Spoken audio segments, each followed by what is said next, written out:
It's funny that I went to Harvard Law School because I couldn't get into Yale Law School. That's why I went to Harvard Law School.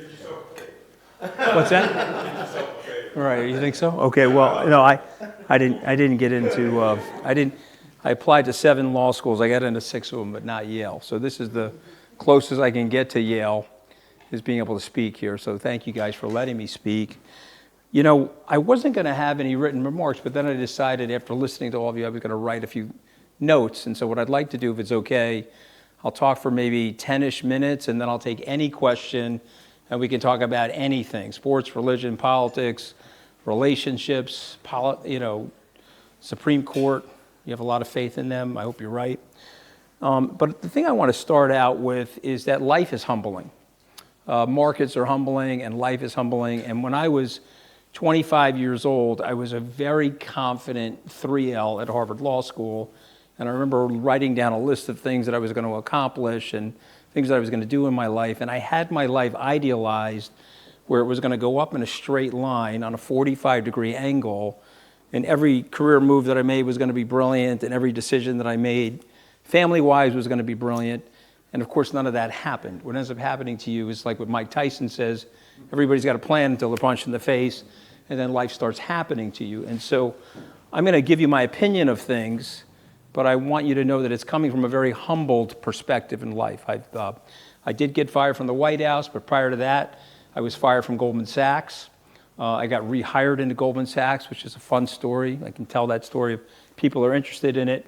I've been blasted in the press. If you're having a bad day and it's not a health reason, Shmuley will give you my cell phone number. I will cheer you up. On the 31st of July, 2017, it was a pretty bad day for me, okay? My wife had filed for divorce. She hated Donald Trump almost as much as Melania hates him. And I'm telling you, that's like way up here, okay? And she filed for divorce, okay? We'll get into that in a second, okay? And she filed for divorce. I got fired from the White House. I got lit up by every late-night comedian, parodied on Saturday Night Live, torched by every cable news pundit, blown into Pennsylvania Avenue, rolled in margarita salt, and it was rough, okay? And to say otherwise would be an understatement. So if you're having a bad day or life's not going your way, you give me a call, I'll cheer you up. And one of the things that happened to me is my son, who at that time was 25, he's 32 today, we were walking in Santa Monica, and we were on the promenade in Santa Monica, if you've ever been there, and he put his arm around me, and he said, "Hey, Dad, are you going to be okay?" And I said, "Well, what do you mean, AJ?" He said, "Well, you're getting destroyed in the press, they're writing about you nonstop. How are you going to come out of this? How are you going to fix this?" And what I said to AJ is the same thing I'll say to you: if you ever get in a bad spot, you will fix it one day, one step at a time. And so remember that, because I'm sure there's a lot of young people in the room. You're idealizing your life. It's going to go up and to the right. It's going to go perfectly. And I pray for you, honestly, that it does. But if it doesn't, okay, know that you can pull yourself out of things, and know you can be a force for resilience and a force for kindness, as Shmuley is saying, and also a force for humility, because you're not going to make every decision correctly. You're going to go to the left when you should have gone to the right. You're going to go to the right when you should have gone to the left, and that's just what happens in life, whether you like it or not. Second thing I want to talk about, I think your name is Mark, and you're a neuroscientist, cognitive scientist. Okay. Have you ever read the book On Intelligence by Jeff Hawkins? Have you heard of the book? Not yet. Not yet. Okay, so this is a book I read after I got fired from the White House. And Jeff is a contemporary of mine, and he grew up in Huntington out on Long Island, and I grew up in Port Washington out on Long Island. And Shmuley may be old enough to remember, and Toby may be old enough to remember the Palm Pilot. Does anybody remember the Palm Pilot? So Jeff invented the Palm Pilot. And so he had all the operating software inside the Palm Pilot, but didn't have cellular connectivity. And of course, Steve Jobs studied the Palm Pilot, he unbundled it, and it was a precursor to what ultimately became the smartphone. And Jeff wrote a great book about the human mind, and I would encourage you to read it. And one of the things he said in the book, he said so many things, but he said that the mind, you have the cortex, you have the neocortex, and it's just this little thin piece on the front part of your brain is where you're getting your consciousness from. And your optic nerve is, how wide is your optic nerve? A couple millimeters? Yeah, so it's about, according to Jeff Hawkins, it's about 2 millimeters. So I just want you to think about this for a second. The entire universe that you're observing and all the people that have ever lived on this planet, and if you Google that, it's about 100 billion people. The entire universe is seeing reality through a 2 millimeter width of an optic nerve that's getting dialed into the back of their brains. And so you have to be humble and you have to recognize that that may not be enough bandwidth to see everything that's going on. Everybody got that? So I'm going to tell you what I think, but I'm precursing it and anchoring it by letting you know that I honestly don't know. I can only give you my life's observation. I can give you my career experience. I can give you the angle that I grew up at as a human being, okay, which is obviously prejudging a lot of the things that I'm about to say, because I do think we're a product of our environment and other factors that make us make our decisions, whether they're left-leaning decisions or right-leaning decisions. We don't like the truth, okay? And we have not liked the truth for 5,000 years. They write about it in the Torah. They write about it in ancient Greek literature.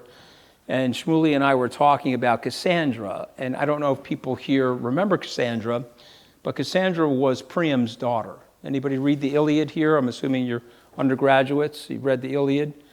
And what happened to Cassandra is she was explaining to her father, who was the king of Troy, what was going to happen. She had a premonition about the destruction of Troy and about the coming of the Greeks that were going to destroy everything that her father had built, and she was going to lose her beloved brother, Hector, who was the great warrior in Troy. And the father would not accept that. And Homer wrote that into his story. Remember, he spoke the story. It was never really written down until years later as a metaphor for life. We do not like the truth. Okay, we lie to ourselves. We have to live in some level of denialism because we're going to die, and we have to face the music of the death of the people that we love. And so we get up in the morning and we pretend to ourselves every day. We have this petite denialism that goes on in our lives. And so when someone comes into the room and speaks the truth, we're oftentimes very offended by that person because they lack decorum, or they lack a sensibility, or they lack some level of diplomacy, and they're speaking the truth. But what Homer was trying to say about Cassandra is sometimes we need to hear the truth. And we hear the truth, and we hear it with great clarity, and we know in our hearts, and we know in our souls that it actually is the truth, that sometimes we have to heed this truth. In the 1930s, there was a drunkard, and he was a backbencher. And he had a very inspiring career up until about 25. He fought in the Boer War in the Anglo Empire. Okay, his name is Winston Spencer Churchill. Some of you know who he is. And he wrote a great book about the Boer War, and he was a war hero. He escaped from prison, and he went back to the United Kingdom, and he became a member of Parliament. He switched sides a few times. If you remember, he started out in labor. He moved to conservatism. And somebody that really know politics, he had one of the great lines in politics. He says, you know, if you're not a liberal before the age of 40, you have no heart. But of course, if you don't become a conservative after the age of 40, you have no brain. I don't know if you remember that, but he did say that and so many other smart things. But in the 1930s, he was an alcoholic or functioning alcoholic, and he was a backbencher. He was maligned to the backbenches. And he had something that he often referred to as the black dog. It was depression. And he used to suffer through depression. And he wrote in his diary that my moment in history is past. I'm telling the people of this country the truth about the scourge of fascism that's happening in Europe, and they're not listening. I'm explaining to them, and he never used the word Nazi. He said Nazis. He wouldn't pronounce the word properly because he didn't want to give dignity to that group, that political faction. So he says Nazi. He said, I'm not going to be able to break through. Nobody's listening. Chamberlain is not listening. The British aristocrats are not listening. And when Chamberlain went to Munich in 1938 and cut the deal to allow the Sudetenland to go to Germany with an understanding from Adolf Hitler that that was going to be it and there wouldn't be a war. He went back and said there would be peace in our time. And Churchill said, well, the alligator bit your arm off. Now he's coming for the rest of you. Okay, and nobody listened. It wasn't until May of 1940, and by the way, Churchill was not the king's choice to be prime minister. There was another gentleman by the name of Lord Halifax that they offered the job to, but he did not want the job. He saw the hopelessness of the situation, and he told the king and he told Chamberlain, I don't want this job. I don't want to be there for the demise of the British Empire, because that's coming with this war with Germany. So they passed the job to the drunkard. 65 years old, May of 1940, he wrote in his diary all the pain that I have felt from the age of 25 to the age of 65. All that pain has prepared me for this trial that I'm about to face. And we know that he brought the British people through that, and he got the British people up off the mat to fight the scourge of Germany, and he eventually coaxed his American friends into the war, and obviously we had the relationship with Stalin. Why am I bringing this up? Because he spoke the truth. But nobody would listen until it was the ultimate time of crisis and the ultimate time of survival for the country. And then the one truth teller in the nation they handed the baton to run the country. Okay, and one of you, maybe it's somebody in this room, is going to be that person. Maybe it will be. I pray it will be, actually, for the country. Maybe it will be. But I want to bring this up because we don't like the truth. We don't tell each other the truth. We don't tell ourselves the truth. And I'm telling you, it's coming time that we have to tell each other the truth about the direction of the country and why somebody as smart as Jill says, I don't have any hope for the country, because she can see what's going on. She can see the vectors of collision, the debt spiral, the tribalism, the non-collegiality of the Congress, the silos. Okay, and what we did here is by accident, but I'm going to give you my view of what happened. Then I'll tell you a little bit about my background, why I feel this way. And then if you're okay with it, sir, I want to talk a little bit about my relationship with the Jews that dates back to 1977 when I was 13. We don't talk about Jews anymore, Yale. We don't talk about Jews anymore. Yeah, I know that. I know that's why I'm here. But what I want to say first, and I think this is very, very important to say, so I'm just going to say it. This is totally fixable. Okay, John Kennedy, his most famous speech was in June, or at least my opinion, his most popular speech. Perhaps his inaugural address was more famous. But the speech that moved me was the speech that he gave at the commencement address in June of 1963 at American University. And he said something in that speech that I want you to hear, and I want you to think about it if you're going to go into politics, if you're going to believe in the country. He said every problem, and by the way, he used the pronoun man, and the truth be told, at that time, because it was mostly run by men, it was men. He said men have created this problem. The problems that we have in our society have been created by men, and therefore they can be fixed by men. I'll change that pronoun today, thank God, because we're way more inclusive. It can be fixed by men, and it can be fixed by women. Every single problem. You ask me the problem, I'll tell you how I think we could fix it, but do we have the will to fix it? And so let me tell you what happened to your beautiful country. We decided that we were going to run the process to game the system for the people that are already in power. We decided that we were going to do that. I believe this happened after Ross Perot. And some of you may or may not remember Ross Perot, but Ross Perot was running for the presidency. He was an American entrepreneur from Texas. He was running for the presidency in 1992, and he ran as an independent. And he scared the daylights out of the two parties. He got 19.9% of the vote. And if you remember your American history, President Clinton won the presidency with 43% of the popular vote. And some of that vote went to Perot, but a lot of the vote got taken from George Herbert Walker Bush, and Clinton rose to power. But he scared the daylights out of those two parties, and they began the process of solidifying their duopoly in the system. And so if you go look at RFK Jr. or you pick the Green Party, any third party, it is virtually impossible for that party to come into the system and gain any traction due to all the procedural things that this great duopoly put in place to protect themselves. The second thing that they did, and this is an indictment of both parties, okay? I'm a lifelong Republican, although I'm a Republican against Trump, and I'm happy to talk about that.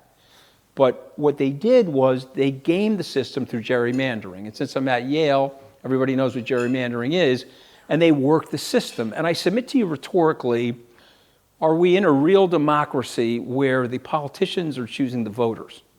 Aren't the voters supposed to choose the politicians? And then one of the weirdest and grossest things happened in my lifetime is Citizens United. And if you're a conservative here, you probably like Citizens United because Justice Scalia wrote the opinion. But I'm going to give you two quick things about constitutional law, and there's some law students here. But how many law students here remember the case Plessy versus Ferguson? Do you remember that case? Yeah. Okay, so what did the court say in Plessy versus Ferguson? Have separate but equal. Yeah, the court said blacks and whites, no problem. You can have separate but equal facilities for blacks and whites. How did that work out in the South? Okay, it encouraged and it strengthened racism and segregation, and the blacks had inferior separate but equal, okay, and it ended up in a disaster. It took 80 years to reform that with Brown versus the Board of Education in the 1950s. The court got that wrong. And so they went to Brown versus Board of Education, and they tried to bring everything together through the process of integration. And of course, we had to put the National Guard in certain parts of the country to enforce the decision from the Supreme Court. So you may be right, sir. Maybe the Supreme Court will help us through some of the problems that we have. Citizens United, again, these are my opinions with my 2 millimeter width of my optic nerve of observation, so I say it very humbly to you. But Citizens United has created a separate but equal democracy.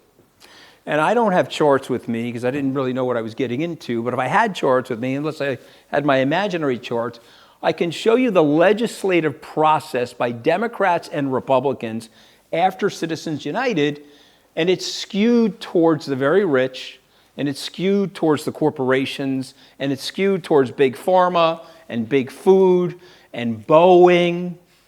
Boeing moved its corporate headquarters from Washington, where you're from, Toby, to Chicago. Was not close enough to the Pentagon.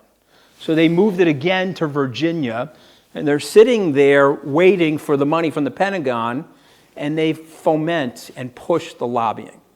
Okay, and so Citizens United has created a separate but equal democracy.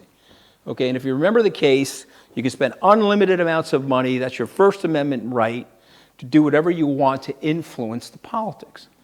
And this has had a very corrosive effect on the system. Last point about our system right now, I just want you to think about this.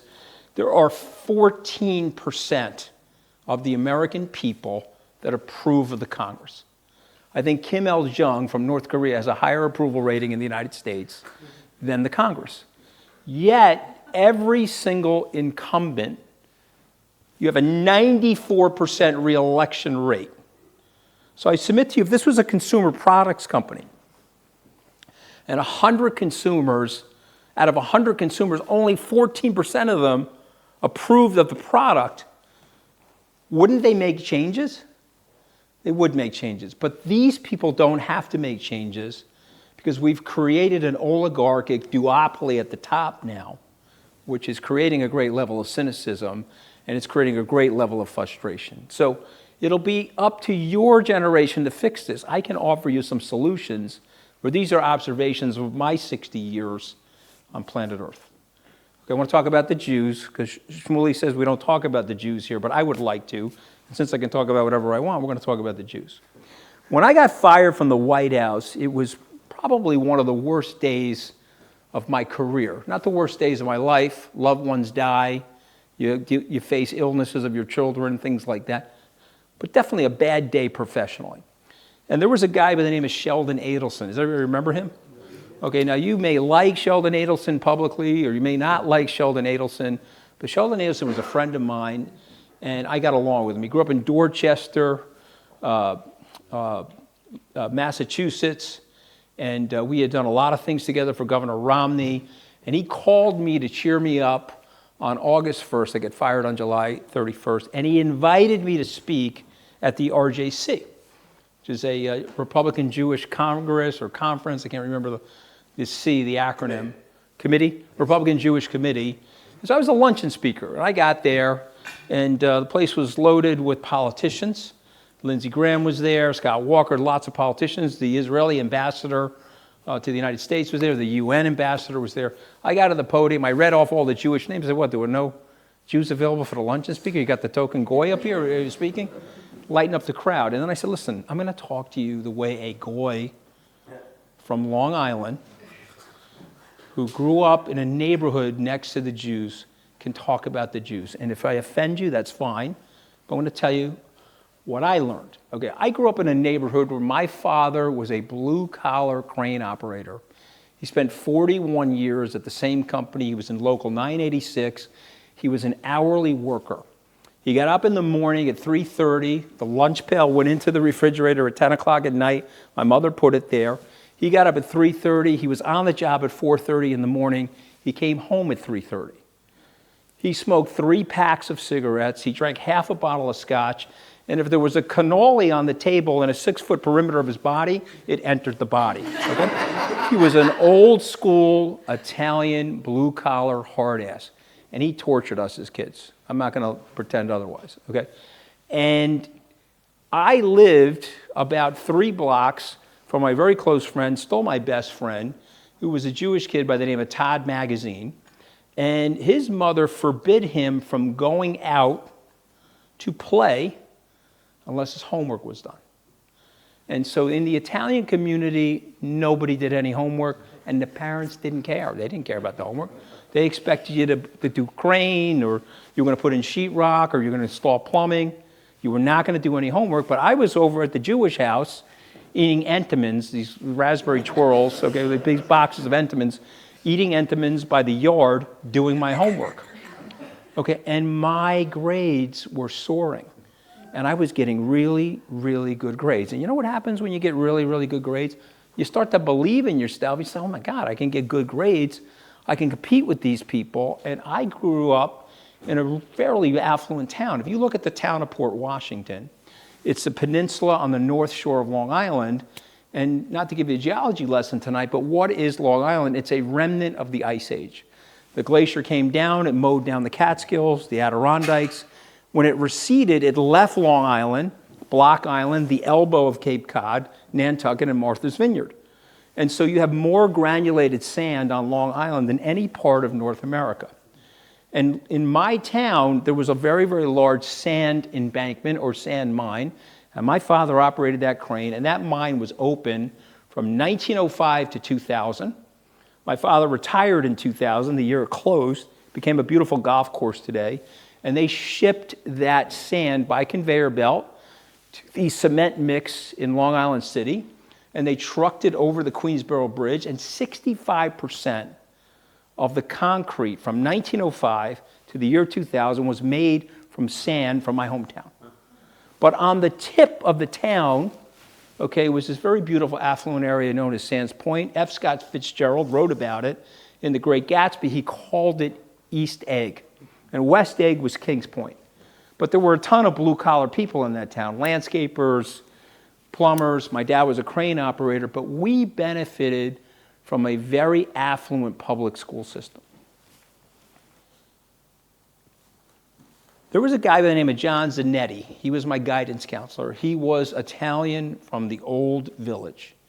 And he smoked these little cigarillos. And he went to see my mother and father in April of 1982, and he sat at their kitchen table. My father passed, but my mother lives in the same house I grew up in, a little tiny kitchen table.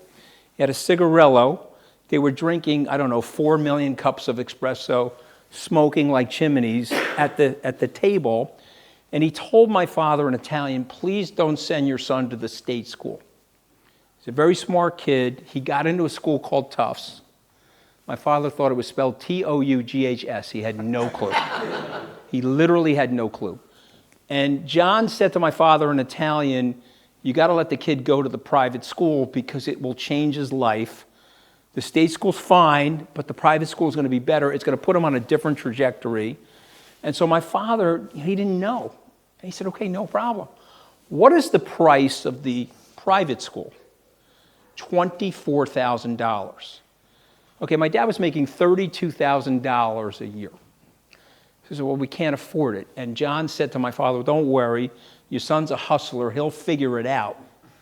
Okay, and in April of 1982, my father handed me a check for $10,000. I said, what is this, Pop? He said, well, I cashed in my life insurance. I had a cash value of my union life insurance. I cashed it in to give you the money to go to this school. It's not enough to pay for the first year, but it'll get you started, and you'll figure it out from there. And I was a little bit of a smart aleck kid, okay? I had hustled in jobs. I bought myself, I want to set the scene for you, okay? I bought myself a 1979 Camaro. I was a Long Island Guido. I had gold chains. I had my hair blown back like Tony Manero in Saturday Night Fever. Okay, and I was driving around like Joe Coccola in my Camaro. And when my father handed me that check, I said to myself, you know what? I got to knock it off. This is a very big deal. I went to see Todd's mother. Okay, he was a real estate person in Long Island, and she was a Jewish mom. And I sat down with her, and he said, Anthony, you got to take this seriously. Okay, Jewish culture, Jewish family values, Jewish education. Okay, she helped me in ways that I could never possibly describe to you, and she's still alive, and I'll be forever grateful to her. And I went to Tufts. I got good enough grades not to get into Yale Law School. Congratulations, by the way. But good enough grades to get into Harvard. But now I'm at Harvard as a complete fish out of water. I've got a leather jacket from my uncle's motorcycle shop. I've got the T-shirts, the wife-beating guinea T-shirts. Let's just call it what it was. Okay, and I was at the Harvard Law School completely clueless. When I got the job interview at Goldman Sachs, I put my resume in, and they invited me to the interview. I went in 100% polyester. So let me set the scene for you. I had a $90 suit that I bought from Cy Sims. If you remember Cy Sims, you grew up in Queens. It was 100% polyester. My shirt was 100% polyester. It had a sheen to it. I had a black, thin Guido tie. And I had dance shoes that were called Capizios that I bought in 1983. Okay? And this was 1988. And we called them cockroach killers because they had points on them. And I showed up looking like, to quote the Goldman Sachs partner, an Italian undertaker from Brooklyn. That's what he said. He said to me, you are the worst dressed person that we have ever met at the Harvard Law School. But he had a soft spot for me, okay? And so he took me out of the interview room and he said, listen, I can't bring you to Goldman Sachs dressed like this. First of all, you're fully flammable. You could catch fire at any moment. And secondly, there's just no way you're going to get the job dressed like this, okay? You got to go to Brooks Brothers, or you got to go to J Press. I don't know if there's one here in New Haven. And you got to buy some clothing. You got to get natural fiber clothing. I called my mother. She was like, that guy doesn't know what he's talking about. You looked amazing. And my parents don't know any better. I went and bought the clothes. I had to go get a student credit card from Bay Banks at the time, which is now owned by Bank America. It was 19% interest. I put the clothes on that card. I went down to Goldman Sachs. I got the job. I was a complete fish out of water. I didn't understand the culture. I didn't understand the ways of an investment bank. And I got fired. And I stunk at that job, actually. And the guy that fired me, I got hired on August 14th, 1989, and I got fired on February 1st, 1991. Okay, it was a Friday night. You could look it up on your phone, because I remember it like it was yesterday. He fired me. He handed me an $11,000 severance check. If you ever get fired, I'm hoping your life goes up to the right, straight line forever, but if you ever get fired, Rule number one, and please don't forget this from this conversation, be nice to the person that's firing you. Because that person's probably having a bad day. You know, I wasn't the only person that Michael fired that day. He was laying off 50 or 60 people. He was having a bad day. I was having a bad day. And I said, okay, Mike, I understand I'm fired, and I do know that I stink at this job, but I'm a hard worker. Can I use you as a reference? He said, no problem. I went home. It was a Friday. That next Monday, I took a roll of quarters. There were no cell phones back then. I got back into the city. I put some quarters into the payphone. I was calling people. Somebody said to me, oh, there's a job opening at Goldman Sachs. I said, oh, you got to be kidding me. I said, where is that? Well, not in the investment bank. You sucked at that. But in the sales area, in the asset management sales area. I called my old boss. I said, I need to get this job in the sales area. Could you help me out? The guy said, you know what? You'd be good at that job. He went up to talk to the partner up there. I got fired on February 1st. I got rehired on March 28th. The personnel department called me. And they said, look, we got really good news for you. We're not going to mark you down as fired. We're just going to say it was an interdepartmental transfer. Can we get the $11,000 check back? I want the check back. Goldman Sachs, I said we don't talk about the Jews. He wants the $11,000 back. So I told those guys, no, I'm sorry, I'm keeping it. Someday I'm going to be at Yale Law School and tell everybody I got fucking fired. Okay? I don't care, okay? And it doesn't matter to me, but I need the money to buy clothing. And I also need the money to pay down this school debt, which was a lot of money at the time. Why am I telling you that story? I'm telling you that story because whatever is going to happen to you in your careers as it unfolds, whatever you're idealizing your career to be, and I hope it is everything that you've ever dreamed of. I really want it to be, okay? And this is such a great society. This is such a great America, and I hope it is. But if it isn't, it's still going to be okay. Okay, I want to spend 1 second on Donald Trump, and it's not to be negative about Donald Trump, but I want to spend 1 second on him, okay? I was the garden variety Republican. I'm now in the sales area at Goldman Sachs, but I'm a young boy in an old boys network. I don't know how to hit a golf ball. I don't know how to swing a tennis racket. I just don't have any skills. I've never been inside of a country club. My father was a crane operator and a former laborer. I made a decision that one of the ways to meet influential people and the people I needed to bring into the company was through politics. I was 27 years old. I wrote my first check to a guy named Rudolph Giuliani. Anybody hear of that guy? And Rudy had lost the race in 1989, and I was young Republicans for Rudolph Giuliani. And I started meeting people through these political fundraisers and these political gatherings, and Giuliani won. And he went on, I mean, he's Meshuggah now, you know, or as we would say in, you know, Gugoots, as we would say in Italian. But when he was running the city, by and large, for the first 6 or 7 years, he was doing a pretty good job. He cleaned up the city, and he was a popular mayor, and I was working for him as a Republican volunteer fundraiser. And it was very, very good for me and very, very good for my business. And so I was never politically motivated. I had no interest in being in politics. I had interest in being in business, but this was a way to meet the people that I needed to meet. And then Rudy introduced me to a guy named George Pataki. Anybody remember George Pataki?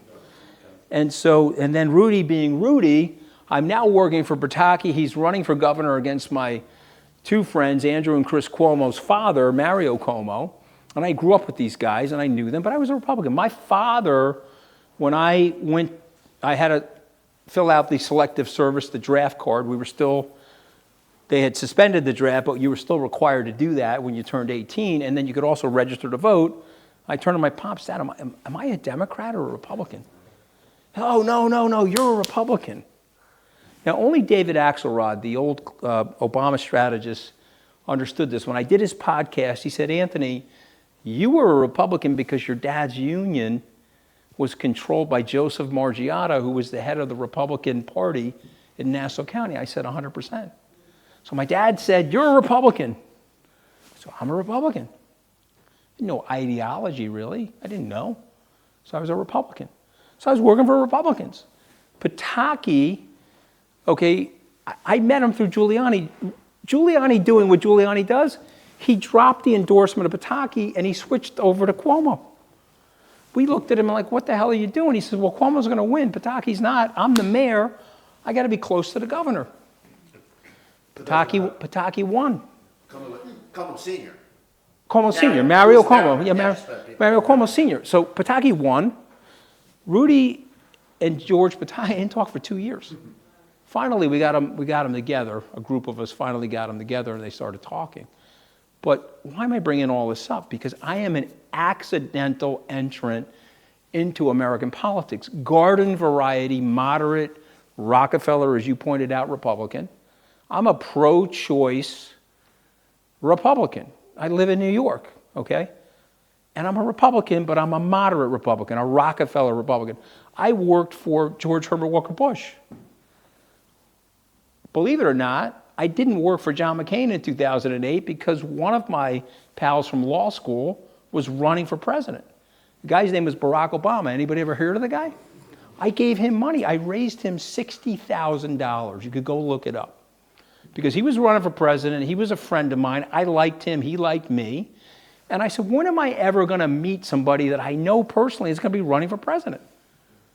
So the Republicans were mad at me, but I said, he's a good guy. I'm going to give him the money. I went back to work for the Republicans after that. I ended up working for Mitt Romney because that was really where I lived, and that Mitt was a good guy compared to what we got going on now. He was a great guy. And then I ended up working for Jeb Bush.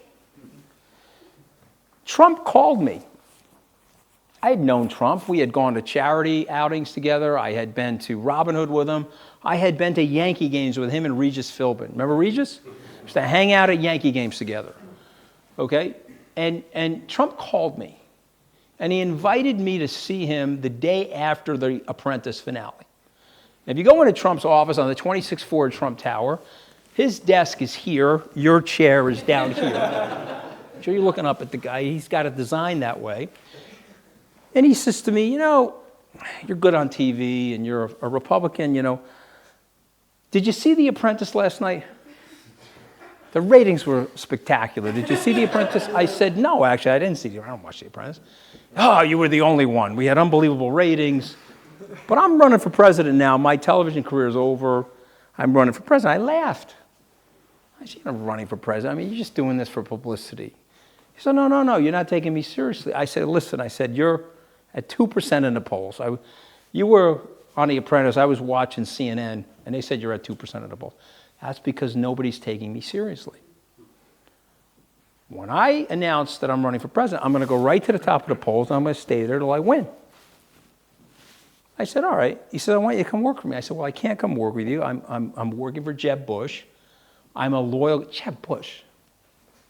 He's got low energy. Did you know that about Jeb Bush? He's got low energy. I said, I don't think he has low energy. What the hell are you talking about? I don't think he has low energy. He said, well, I'll tell you what. If Jeb Bush, I admire the fact that you're loyal to Jeb Bush. If Jeb Bush comes out of the race, I'm going to call you, and I want you to come work for me. I said, okay, Mr. Trump, I'll do that. I shook hands with him. Jeb came out of the race after South Carolina, and literally a day later, I got a call from Donald Trump's assistant. She said, Mr. Trump would like to meet you on Monday at Trump Tower. I brought Scott Brown with me. You may not remember who he is, but he was a Republican that beat, I think, Marcia or Martha Coakley for Ted Kennedy's seat. Jill, you remember him. Okay, and so Scott was he was older than me, but he was also at Tufts with me. And I said, Scott, he had been out of the, Elizabeth Warren had beat Scott by this time. I said, Scott, come meet Trump with me. Come meet this character. And we met with him. And he wanted me to fundraise for him, and he wanted me to be the fundraising chief. I said no, because I was hosting Wall Street Week at the time, and they would take that job away from me, and I didn't want that job taken away from me. And so he went with Stephen Mnuchin, but I was on the committee. And then something happened to me that changed my perspective on America, and I want to share it with you. And I want you to really think about it for a moment. I went with Mr. Trump to Albuquerque, New Mexico in May of 2016 on the Trump plane. And when I got to Albuquerque, New Mexico, I got to see something that I did not see on the Bush campaign. You know what that was? People. people, ladies and gentlemen, okay? If we had 5 people in the room for Jeb Bush, he would say, please clap, and people would awkwardly clap, and the 3 of them were like staffers. When you got to Albuquerque, New Mexico, however, there were 9,000 people in the Civic Center waiting for Mr. Trump. There were 6,000 people in the overflow area, 2 big, large flat screens, waiting for Mr. Trump. When I walked into the facility, they gave me a Secret Service day pin. Have you ever traveled with the president or somebody that has Secret Service protection? I never did. They give you this pin. I said, sir, what is the pin? Well, if the shooting starts, we know you're one of us. We won't shoot at you. I'm like going like this. I took the pin off, put it in my pocket, and I crossed the security line, and I went into the crowd. And I started talking to people. Why are you here? What are you doing here?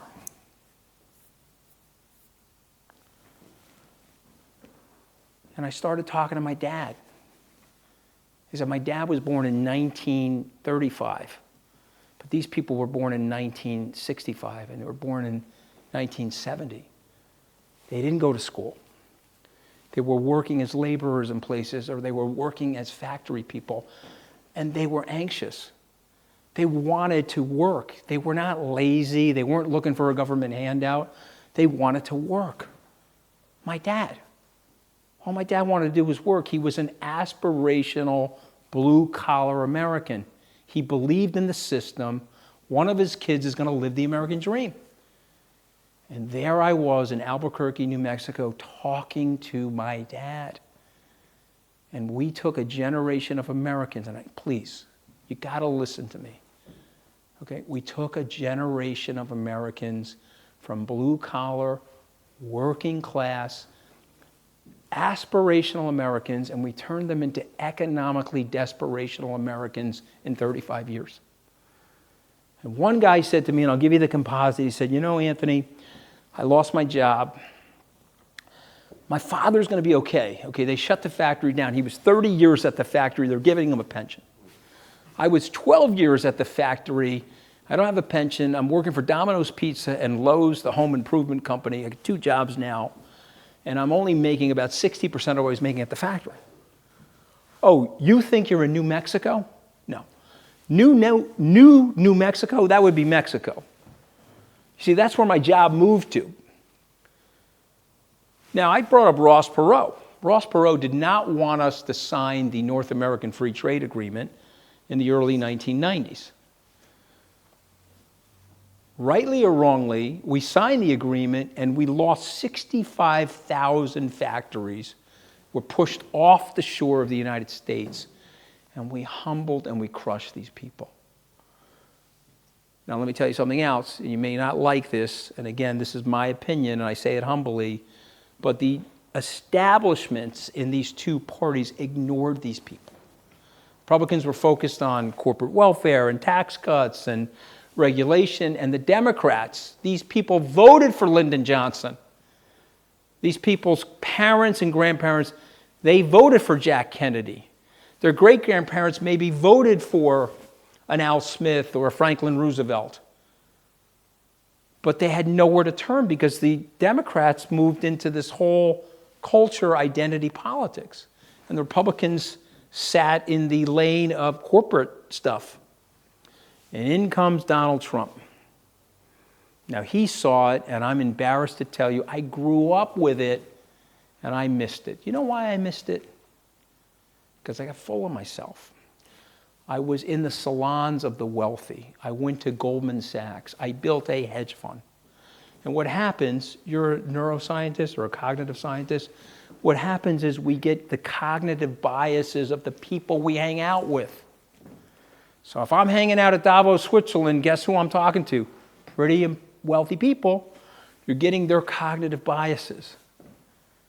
And I lost the grounding wire of my youth, and I saw nothing of the anxiety of these people. Now, I'm going to tell you something, and then I'll take any question, okay?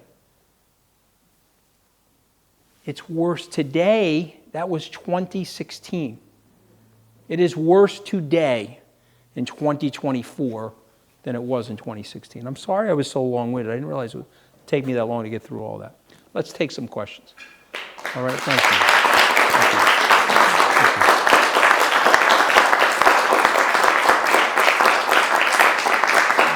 Thank you. Can we go to Jill first? She wants to talk about the firing, right? Jill, let's go. Oh, okay. Excuse me, there's two mics, so we're going to pass Two mics. this mic.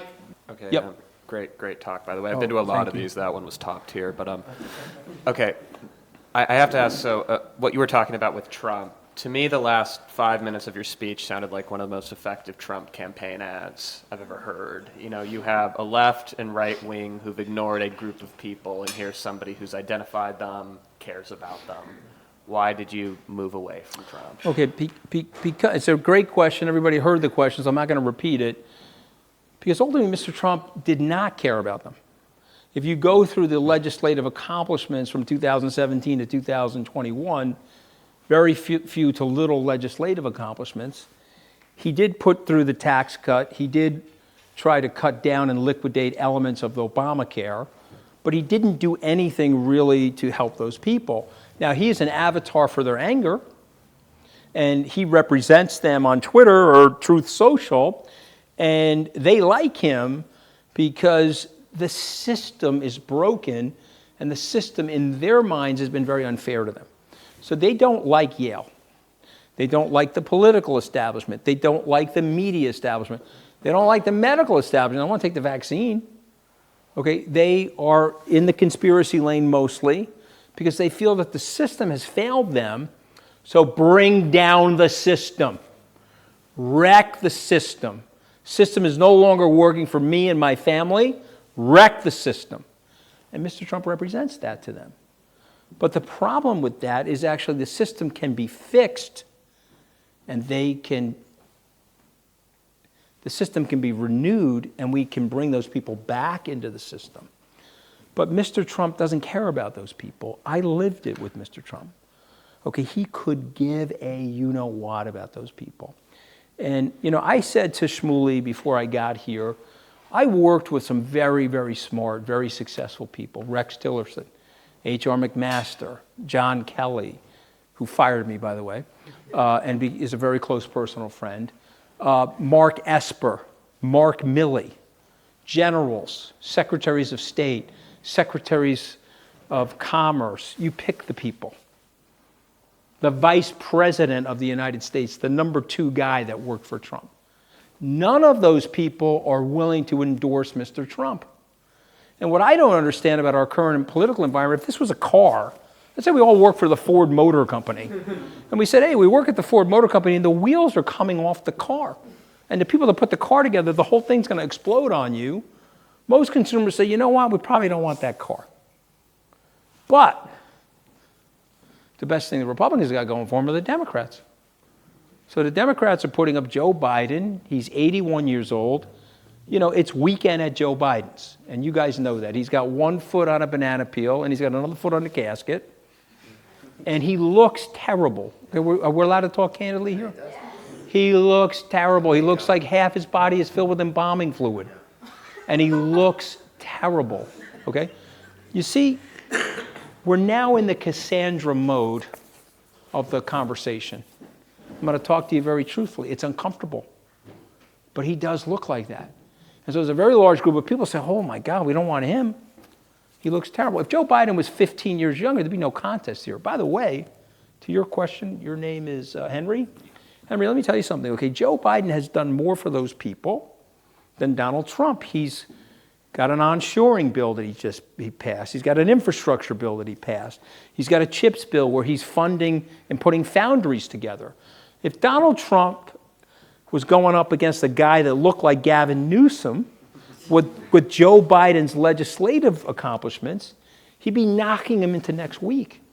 But Joe Biden can't get to the prompter, and he can't sell his agenda because, in the words of his own staff, right, we're in the Cassandra mode of the conversation, his staff will tell you, if they're being honest with you, he's got 5 good hours a day.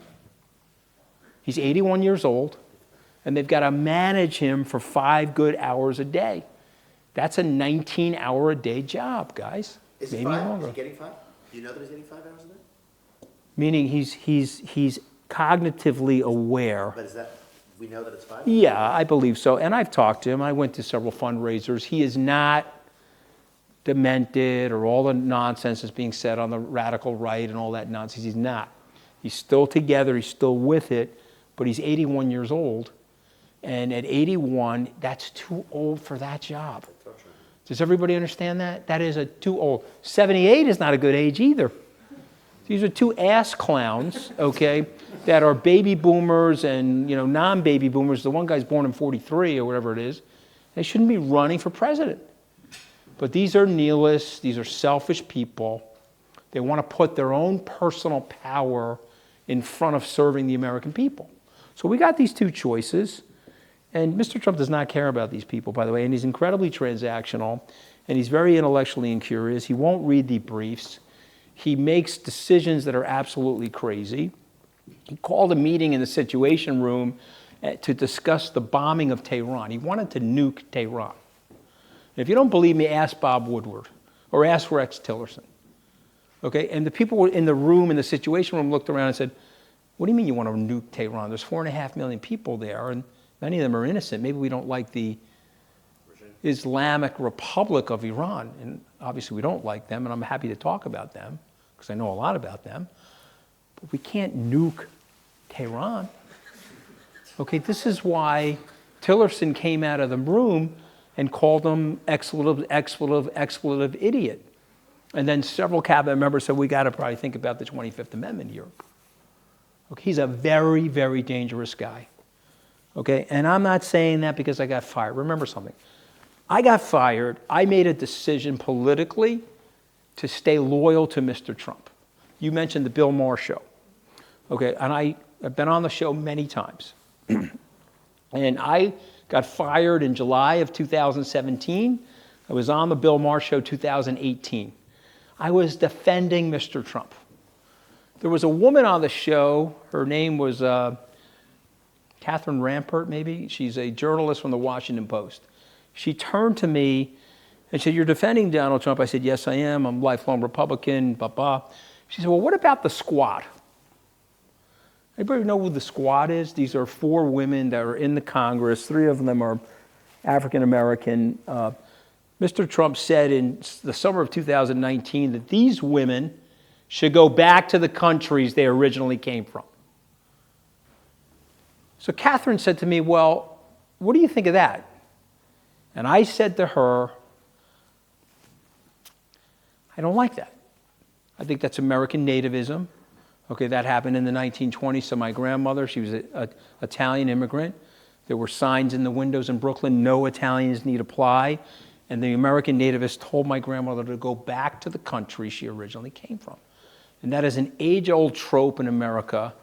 America is a kind place, but we've always had nativists in this country. And nativism shouldn't be represented in the office and the august institution of the presidency. And I really wish Mr. Trump wouldn't speak like that. That pales in comparison to what you say. I'm sorry? About poisoning they. Yeah. Well, he says they're animals. He says they're animals. So remember, The blood of our country. but that's what fascists do, Jill. They dehumanize and they scapegoat, and so he's calling immigrants subhuman. He's calling them animals in speeches, but we have people in this room that understand fascism, and they understand the danger and the specter of fascism that are still willing to vote for him. Okay, so I don't know why that is. We have to answer that question because we have people like me that's seen it, saw the movie, are raising the alarm bell, like Churchill in the 1930s, are telling you what is coming. But yet we have this equivocation going on because we don't have the historical memory of fascism in this country. Why do you still call him Mr. Trump? I don't call him President Trump. No, but you call him Mr. I call him Mr. Trump because it's less than President Trump. And I have to reach some of these people that are thinking about voting for him. Because if I can turn 5 of them or 10 of them, okay, I'm telling you, you can live. If you're a Republican in this room, you can live with a couple of years of bad policy. What you cannot live with is the specter of fascism. What you cannot live with the expansion of executive powers that the Heritage Foundation is calling unitary executive power. You can't live with the demolition of the Constitution. What is your name, if you don't mind me asking? Hayes. Hayes? So Hayes brought up something very interesting. He said the founders, white men, but they had some wisdom about governing. And if you read the Federalist Papers, what Hayes pointed out early in the conversation is that they wanted to avoid tyranny. And so what did they do? They created separate but equal branches of the government so that we would have a flat, decentralized system to protect the system. Jack Kennedy, if you like politics, go to YouTube. There's an interview of Jack Kennedy 2 years into the job. He's in his rocking chair in the Oval Office. And the two journalists are asking him, how's it going? And he said, well, my father told me to run for the House of Representatives. I said, okay, this is going to be cool. I'm going to have a lot of power. I'm going to go work in the House of Representatives. There was no power. I said, that's okay. I'm going to go work in the Senate. There's got to be power in the other chamber. Less people, got to be more power. I made the Senate. There was no power. Power's got to be down the road here at Pennsylvania Avenue. It's got to be in the office of the presidency. I'm here for 2 years. I can't find the power. And he said it very wittily, way more wittily than I'm saying it. But he said it, Hayes, that it was the genius of the founders. That the founders had diffused the system to protect the system. Now, I'm 60. And I can tell you something about my life that I believe is an axiomatic fact, even though I only have 2 millimeters where I'm observing the world. People with power, they go crazy. They can't handle the power. Lord Acton was right. It corrupts. It corrupts absolutely. They can't handle the power. Go back to your political science classes and study the autocracies. They get destroyed. You get a kleptocracy around the leader. You get obsequiousness where they tell that leader he's got clothing on even though he's naked or she's naked. It's usually a man, so we'll use he. And the rest of the people get destroyed. And the founders understood that. Black, white, or whatever, they understood it. You've got people working for Mr. Trump that want to wreck that. And they've been very, very clear about that. Mr. Trump has said, in addition to the dehumanization of people, he has said that he wants to use the press as a battering ram. He wants to batter them. If they're against him, he's going to take their FCC licenses away. He told 4 people in a room smaller than this one that he wants revenge. And he plans on using the FBI as the Gestapo. And one of the guys that heard him say it said to me, you know what the real weird thing about that was? He didn't understand what the Gestapo was. He didn't actually understand historically how heinous the comment was because he's so intellectually incurious. Okay, you can vote for him if you want, but I will be working against this son of a bitch. Okay, and I believe that the good Lord, if you believe in God, I believe I got my ass fired and it made me famous enough to have a platform to speak out against this son of a bitch. And I'm using that platform. I get death threats. I get people taking pictures of the front door of my house. I'm going to come into the house and kill your children. Okay, now the good news is I have an FBI agent assigned to me, so I call him and they got to go see if they can find these people that are threatening my children. But I'm speaking out against him because I love this country. Okay, and I love people. I don't care what your race is or your sexual orientation is. I don't care. I don't care what your religious background is. This is what Hayes said. This is what Lincoln said about the country. He said that it's the last best hope for mankind. And go back to Lincoln for a second and read some of his statements. Okay? Because Lincoln wasn't for freeing the slaves. He wasn't an abolitionist. But he recognized that it was his moral duty to free the slaves. He couldn't keep the Union together. He said the society and the country won't be able to make it half slave and half free. Won't be able to make it. So we got to break it. Now, some of you know your American history. They had the right to secede in that Constitution. They would have never signed the document. This is why Jefferson Davis wasn't tried for treason. We're going to take his statue down now, okay, and we're going to demolish Robert E. Lee and all this other stuff. We're going to do that now because for some reason this country right now wants to try to right the wrongs of the past by whitewashing it or declaring it immoral. So we're going to do that. I'm more focused on right here and right now and the future and where we're going. Okay? And I'm just telling you, this is a very dangerous guy. Okay? Very, very dangerous. And I'm telling it to people who don't like hearing it. And that's fine. But Churchill had to make that statement, and so did Cassandra. She had to tell her dad what was coming. Question? Raise your hand. Pass the mic. By the way, Bill Maher told me after that comment that I made that Trump was going to come after me. I said, no way. I was supporting him tonight. You were 7 for 8 for Trump tonight. Bill Maher said you got to go 13 for 10. And you weren't. And so he's going to come after you. The next day he was lighting me up on Twitter. Go ahead, sir. I mean, I think you identified a lot of problems, one in which is these geriatrics that have taken over the country. How do we as young people fix that, especially in this, partisan binary, right? Look, I don't really like DeSantis that much. At least he was young, right? Obama was young. So there is precedent for this, but like right now, what do we do as young folks in order to make sure that our country can be rightfully restored? So I am an optimistic about the country. Jonathan and I were talking about this. There is a very powerful voting bloc in this country.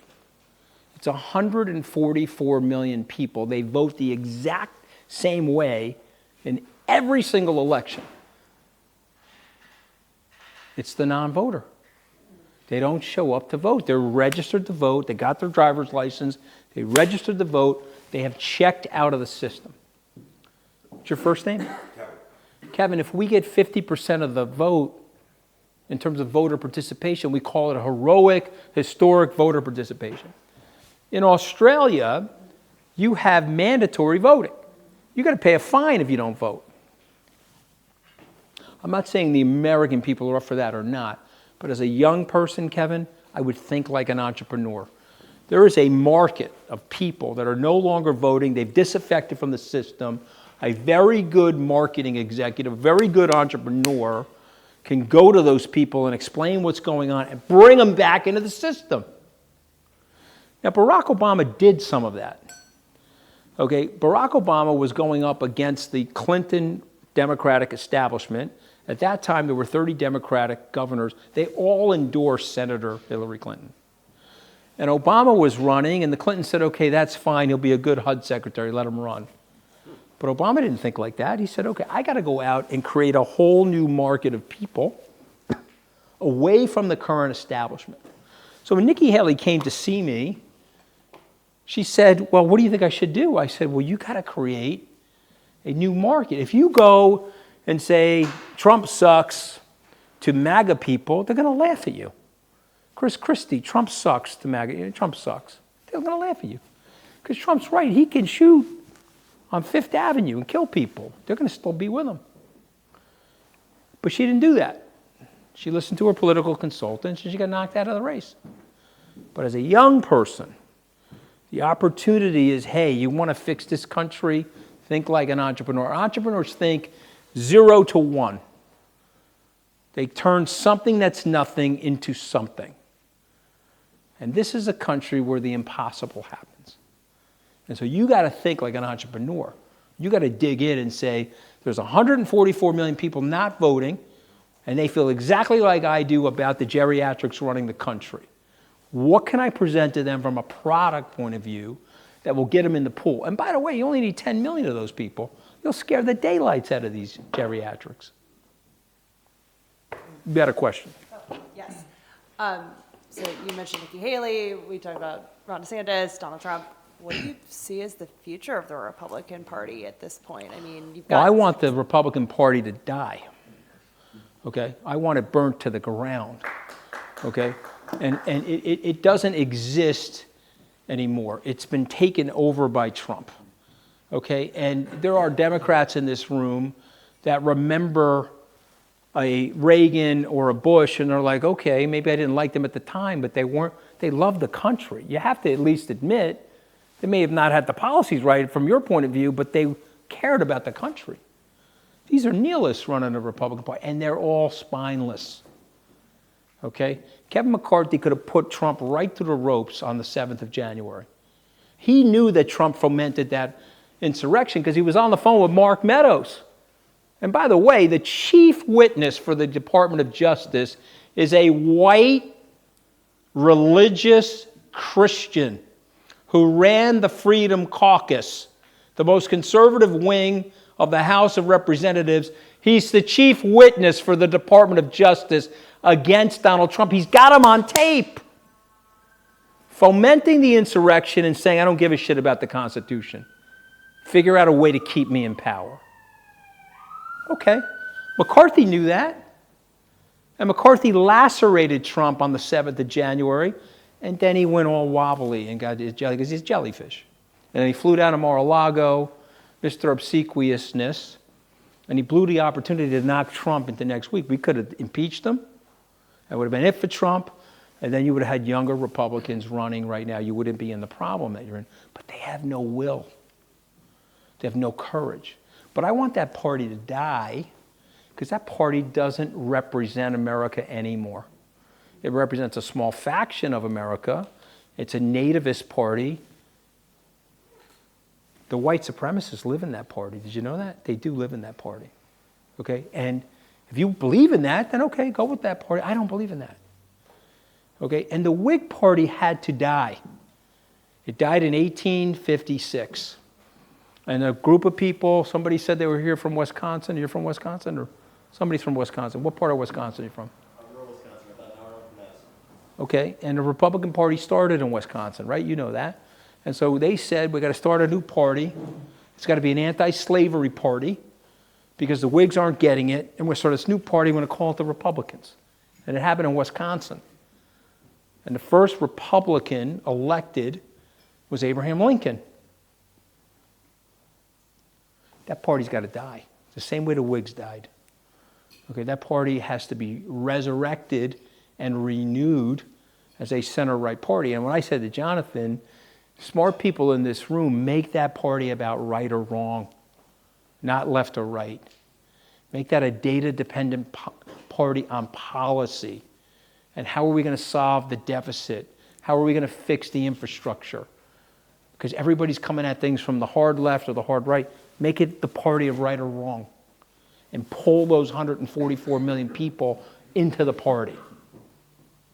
You can do it. My generation can't do it. We suck. But you guys can do it. Yes.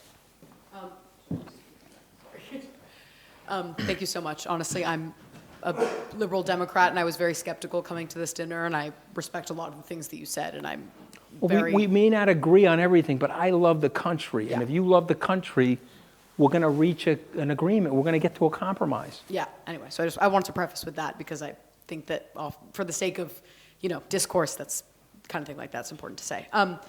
My question is, I'm very interested in what you sort of started with about talking about truth and how people are very scared of the truth. I agree.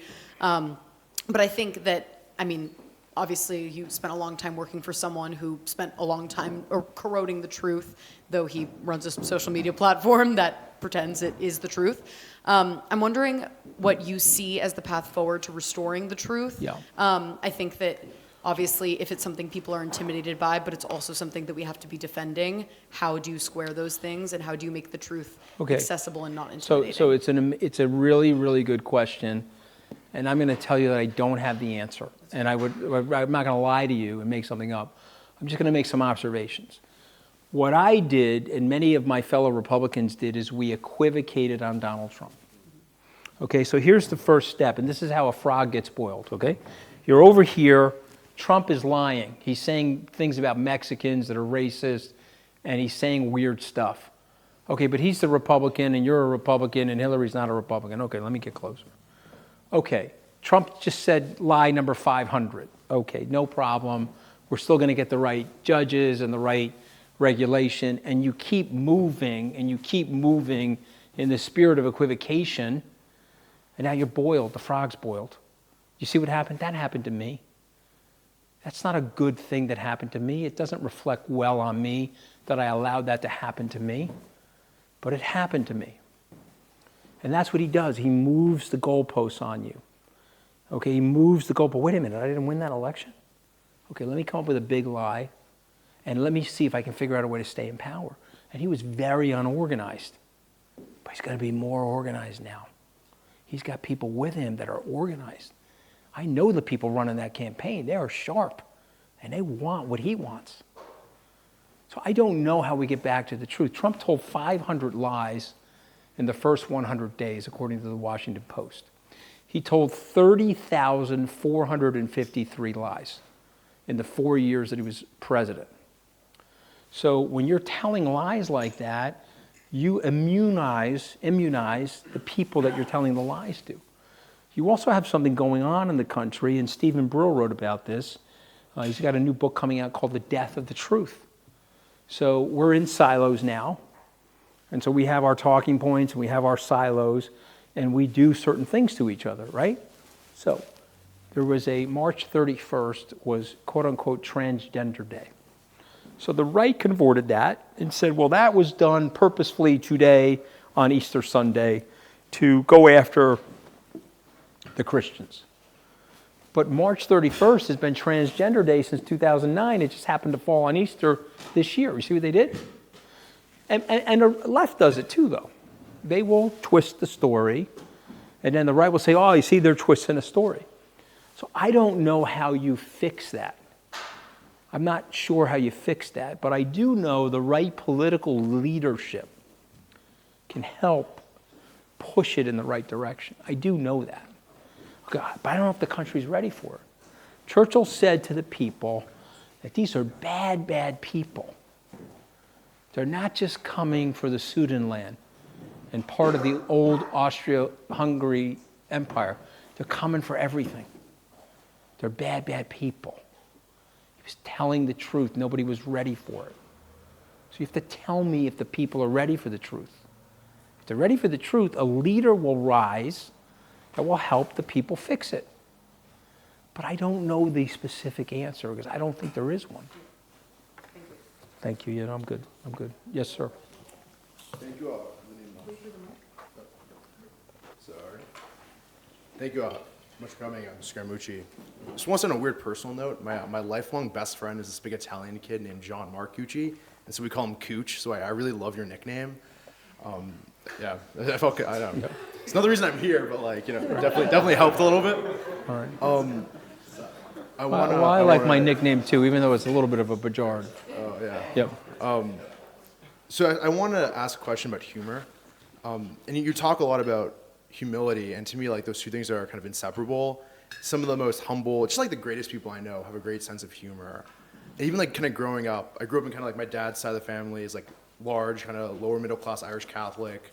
My mom comes from like Ashkenazi Jews, and like humor is like different types of humor, but humor is ingrained in the culture, especially like self-depreciating humor too.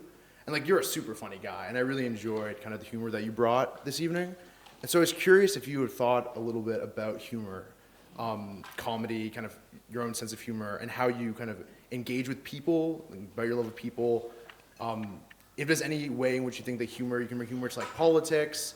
Also, like a side question, if Trump is as funny as like he seems on like social media, I don't know, but yeah. So Trump, like it or not, you may not like him, but he has a captivation about him. Like it or not, you rubberneck Trump. I call it verbal rubbernecking. If Trump is on the TV, you're flipping through the channels, it's like you stop for the car crash. You're waiting for him to have the verbal car crash, and so you're going to listen to him. He also does something with his lies that is an ingenious thing. He tells kernels of truth in his lies. Okay? I'm sorry? That's what every good liar does. Every good liar, Joseph Goebbels said the best lies are wrapped in elements of the truth and make them as big and as bold as possible. And Trump does that. But he does have a sense of humor. And I'll tell you right now, he is charming and gregarious. If you're in the room with him, you'd be like, okay, he's being nice to me. He's charming and gregarious. He's a little bit of a baby, by the way. Like, he doesn't have the combativeness in a small room. I've seen him take apart people on Twitter, and when he meets them, he's very almost obsequious to them. But you're asking me about my sense of humor. Okay, only I can tell you is you're either going to laugh or cry. Okay, that's just the way it works. Okay, the great Greek tragedy writers, they spoke to this. You have to learn that your life, when you walked into that ancient Greek theater, there was a smiling face for the comedy, there was a sad face for the tragedy. You're going to laugh and cry. Okay, and Mel Brooks, who's the great American comedian and one of my favorite people, he had one of the best lines ever. He said, "Relax, none of us are getting out of here alive." Isn't that a beautiful line about life? So I don't take myself that seriously. Okay, I recognize my dispensability. I recognize what de Gaulle once said. Charles de Gaulle once said, there are graveyards filled, and he said men, so I'm going to use the word men. There are graveyards filled with men that once thought they were indispensable. So nobody is indispensable, and God bats 1,000. Everybody's leaving. You're here visiting. So try not to take yourself that seriously. And I know people that are very, very rich. And let's face it, because I had to file a financial disclosure, you can figure out more or less what my net worth is. And I am financially independent, knock on wood, at this point in my life. And I certainly didn't start that way. But I can tell you that people that have a lot of money, they breed arrogance. Okay, and there's a paradox of the money, guys. You become lonely with the money. Okay, because what happens is you buy your plane, now you're the only one flying around in your plane. You don't go on a cruise ship, you're on your own yacht, now you're the only person on the yacht. Oh, you got a 15-acre estate, that's great, you're nicely showing off your wealth and status, but your kids are sitting alone in the house. I live in a neighborhood. I live 2 miles from my mother. I bring my kids every Saturday to my mother's house, who still has the 1970s Carol Brady called and wants her paneling back. Because my mother won't let me take it down. Because it makes her think of us when we were kids. And the house is this big and the kitchen is this small. Because I want my kids to have a grounding wire. You understand what I'm saying? So the humor comes from that. But it's a good question. Why don't I take, is that cool? I'll take like 3 more questions, and then, because unfortunately I have a very big day tomorrow, I'll take your question for, I'll get to everybody. It's very hard to You get guys, out of this building. I should have you guys are friendlier than the you guys are friendlier than the White House press corps, by the way. You're also less drunk than the White House press corps. They start drinking at like 10 a.m., just so you know. All right, go ahead. Yeah, thank you so much for your talk. It was so full of candor and wisdom, and it was deeply inspiring. I wanted to ask 2 questions. The first question is, when you feel like you might fall to the traps of cynicism or these existential questions about your work, where do you turn to find inspiration personally? And the second question is, when you said Bush is like low on energy, what did you mean by that? Well, I actually don't think Bush is low on energy. Let me start with that. Trump said he had low energy. So Trump's nickname for him was that he had low energy, right? He called Ted Cruz Lion Ted. He called Marco Little Marco. We elected a bully. And again, I own it. I equivocated and moved down the boiling frog, and I shouldn't have done that. Okay, and that coarseness has now infected the body politic, and it's affected social media. Okay, and I own, but he said he had low energy. I don't think Bush does, and I'm good friends with him. But the first question was, say it one more time. I'm sorry. Where do you turn to find? Oh, okay. When you're cynical, yeah. So, I grew up in a blue-collar Italian family. Okay, these people are cynical and they are depressed. Okay, I'm just telling you straight out. And I had to make a decision at some point in my life that I wasn't going to allow myself to be like that. And I read a book about 30 years ago called Learned Optimism by a researcher at the University of Pennsylvania. You're the cognitive scientist here. But the book was called Learned Optimism, and it was written by Martin Seligman. And he said in the book that you can teach yourself to be optimistic. You can build the habits of optimism. He also said in the book that you're not biologically designed to be optimistic because a lot of your survival mechanism and the atavistic parts of your brain is to worry and to be worried about the things around you, but that the optimists are usually a signal to other people of leadership. People follow optimists. They don't follow pessimists. Pessimists may sound smarter than the optimists, but they can't really run the company. I started SkyBridge, no assets under management. I had to believe I was going to galvanize and create assets under management. So I have to be optimistic. I also tease people and say, hey, I'm too short to see the glass anything other than half full. When I'm looking at the glass, it looks full to me. Okay? And you have to train yourself. And so, yes, I'm not perfect. If you saw me after the White House firing, I was down. Okay? And I was like, okay, wow, this is a problem for me. I got to figure this out. But I'm not going to relinquish my optimism. I knew, and I said to my son that day, I know you're worried about me, but watch what I do with this. Watch how I turn this around.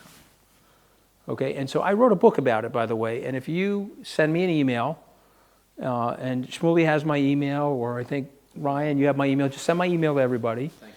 If you want a copy of my book, here, let me show you the book.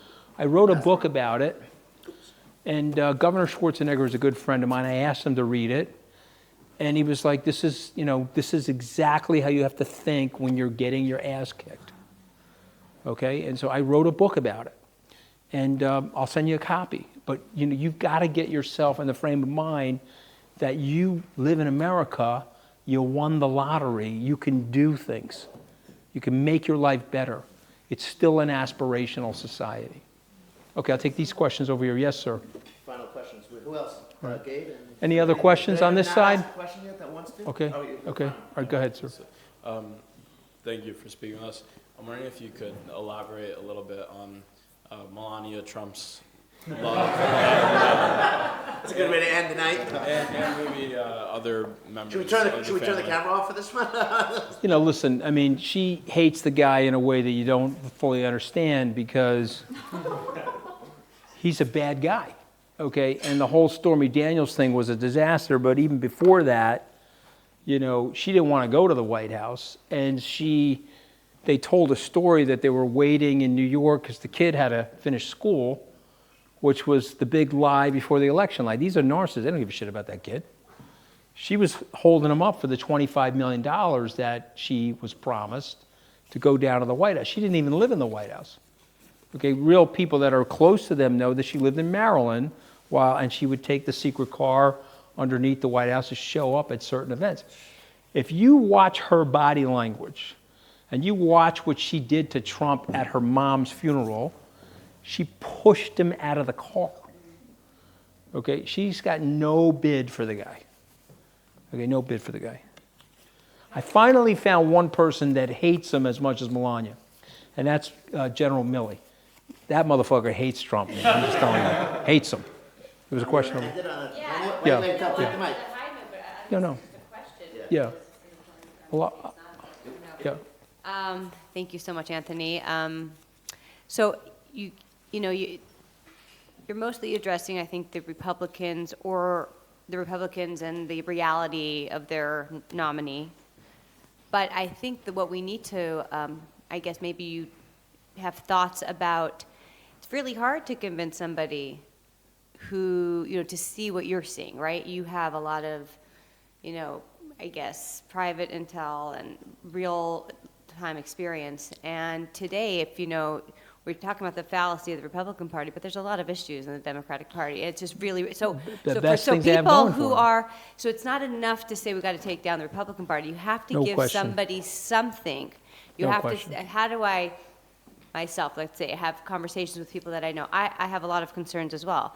But it's very, very hard to talk to people and to give them on the ballot. Like you're gonna have to. I get you that you're upset, but you can't vote for him.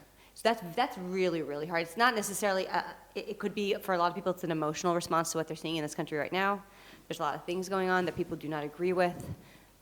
Mothers who are not happy with certain policies.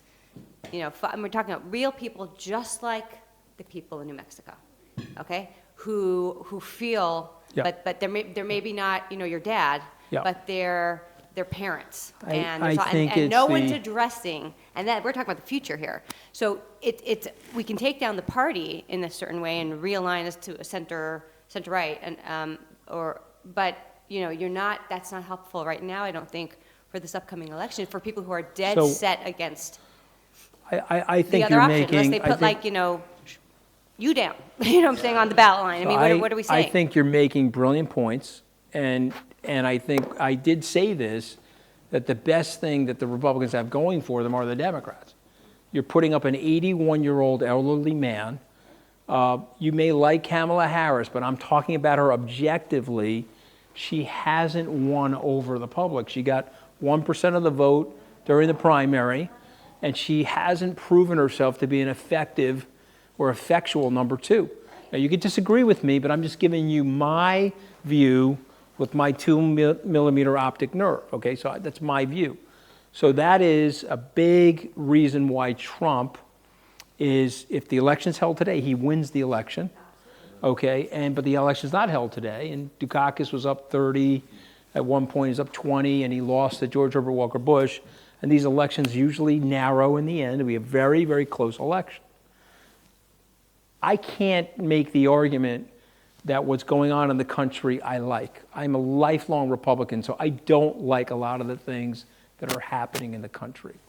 And I would love to see a moderate Republican or a center-right Republican try to fix these problems, recognizing that they have to reach a consensus with the Democrats, like a Mike Bloomberg did in the city of New York. But we don't have that. So we have two choices. I'm telling you, one of those choices, to me, with my humble observation, represents an existential threat to the system. I was there when, I'm going to tell you what, it happened on a Wednesday. You know, I know what happened on a Wednesday. I was only there for one Wednesday, so I know what happened on a Wednesday. And I was there when he told Paul Ryan, and they're both taller than me, and he had his finger on Paul Ryan's chest, and he was saying, "You son of a bitch, you work for me." And Paul was looking at him like, "I don't work for you." Janesville, Wisconsin. But like, "I don't work for you. I work for the American people. I'm in a totally separate article of the Constitution." And Trump looked over at me like, "What the fuck is he talking about?" I mean, talking about the Constitution. I'm like, "Yeah, I mean, there are three separate but equal branches of the Constitution." Okay, so I'm telling you he's a threat. And I'm telling you, I will take the ridiculousness of the left temporarily. But, Smoothie, can I finish on one thing? Sure. I just want to. I just want to say this last thing, because we were talking about cynicism, we were talking about baby boomers, we're talking about the world. And we're talking about optimism. And I want you to think about this for a second, okay? We worry about stuff that doesn't happen. Worry.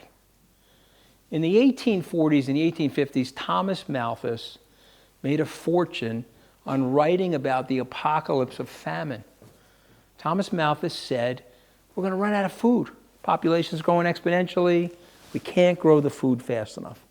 And he had a cottage industry going on the apocalypse of famine. And he left out all the great technology, irrigation, ultimately vertical farming, improvement of fertilizer. We have more people dying from obesity today than we do from starvation. We were told 15 years ago that the GDP, 20% of the GDP is going to healthcare. It's on its way to 40. It's currently 14. Well, what happened? Economy grew faster than we thought, but we also developed better drug delivery, more preventative medicine, and better drug therapies. Went in the other direction. I was told that we were running out of oil. This is an ancient idea. Go look it up. It was called peak oil theory. I sat in a class at Tufts University, and the professor told me by 2010, 25 years from that moment, we're done. We're done. Shmuley remembers. We're done. I said, we're done. Wow. What's oil going to be at? $2,000 a barrel. We're done. Okay, we're done. We must be done. And what happened was we invented fracking, and we invented, horizontal slicing and shale re-exploration and GPS technology and better offshore drilling and all kinds of stuff. We got more oil than we know what to do with. Now we're being told that we're going to destroy the environment. Now that could happen. I'm not saying it's not going to happen. I don't know. But you said something optimistic, that we're working on policy to potentially improve that. I was also told when I helicoptered over the Great Barrier Reef in Australia that it was going to die in my lifetime. And it turns out that that barrier reef is way more resilient than we thought, and it adapted itself to the warmer water. And it's growing, the barrier reef. So I'm begging you to please think optimistically about what's happening. I'm begging you to recognize that we could be entering a beautiful age of greater innovation and greater productivity. We just have to figure out how to expand the abundance. I'm not a socialist, so I don't believe in equal outcomes. But I do believe that this is a rich enough country where we have to create a platform of equal opportunity. Okay, if I didn't get that chance to go to Tufts, I couldn't be standing here right now. Maybe I would be, but maybe not. And we have to help people get off the starting block in this country. And if we do that, it's going to be a very vibrant, very, very good place to be. So you got to be optimistic about those things, okay? Don't believe the gloom and doomers. That's my last message, all right? Thank you guys for having me speak. Thank you. Thank you for letting me speak. Nice to meet you.